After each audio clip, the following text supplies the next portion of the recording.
El upalala. Upalala. Sí. Realmente es un americanismo, una voz americana. ¿Por qué?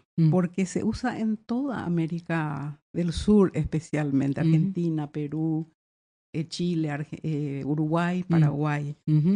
Y el upalala generalmente se usa para levantar y bajar a un niño repitiendo la frase upalala y se los baja. Entonces los niños se mueren de risa, se ríen, les hace cosquillitas en la pancita seguro, ¿verdad?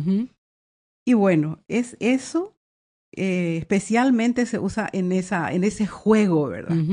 Pero también se utiliza cuando se caen, Aramis, se lastiman las rodillitas o las manitos y uno le dice, upalala, vamos arriba, upalala. Es darle fuerza. Eso, darle ánimo, no pasó nada. No pasó. Minimizar un poquito minimizar la caída, porque muchas veces tampoco se golpean mucho, pero ese ánimo que se les da con esta frase parece que hace que pasa pase. el sustito ese que se dieron al caer, ¿no? Así mismo. Y también se utiliza mucho para levantarlos en las mañanas.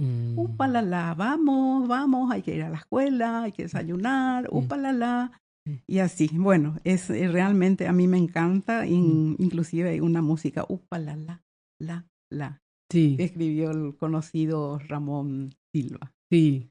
Realmente, bueno, últimamente corrió mucho por TikTok, creo que estaba muy linda la frase, ¿verdad? Sí. Así mismo, Jaramillo.